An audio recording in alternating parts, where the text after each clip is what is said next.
ചായക്ക് കൂവ ഉണ്ടാക്കാൻ പോവാണ്. ഇതാ നമ്മളെ കൂവ. കൂവ കുറേ ഉണ്ട്. അച്ഛൻ കളിച്ചെടുത്തതാണ്. ഇതുപോലെ ഇതിന്റെ തോല് ഇങ്ങനെ എടുത്ത് കളയണം.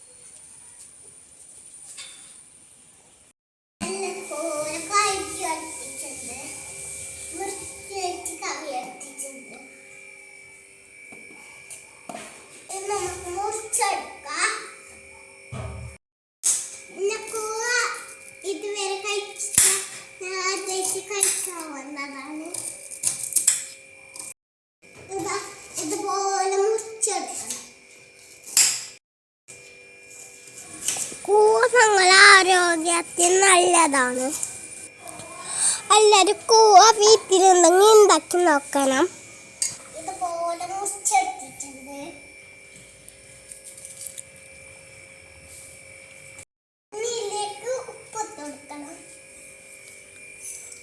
ഇനി ഇതിലേക്ക് വെള്ളം ഒഴിച്ച് കൊടുക്കണം.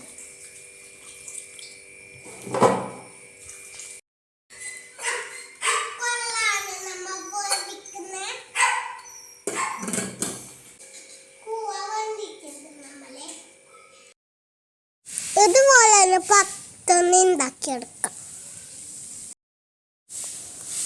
ഇനി ഇതിലേക്ക് കറിവേപ്പിലയും തേങ്ങയും ഇട്ടുകൊടുക്കാം. ചെറുതീയിൽ തേങ്ങ വേകാൻ വെക്കാം. ഇനി കുറച്ച് എണ്ണ ഒഴിച്ചു കൊടുക്കാം.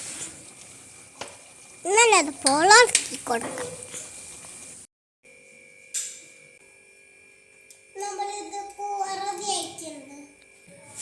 നല്ല ടേസ്റ്റ് ഉണ്ട്.